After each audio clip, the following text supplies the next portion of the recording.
प्रभु यीशु ने उस पर विश्वास करने वाले लोगों को कहा है, जागते रहो और प्रार्थना करते रहो कि तुम आने वाली सारी घटनाओं से बच जाओगे और मनुष्य के पुत्र के सामने खड़े रहने के लायक बन जाओगे।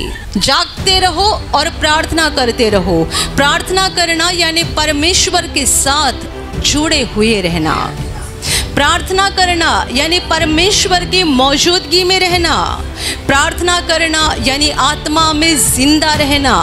जितने सारे लोग दिन रात प्रार्थना करते हैं यानी परमेश्वर के साथ जुड़े हुए रहते हैं, वे जान पाते हैं कहाँ से शैतान मुझे फंसा रहा है, कहाँ से मेरे परिवार में शैतान आ रहा है, कहाँ से वो अंदर आने की कोशिश कर रहा है। वे जानते भी हैं और शैतान को रुकाने का कैसा, वे भी उनको पवित्र आत्मा रास्ता दिखाता है।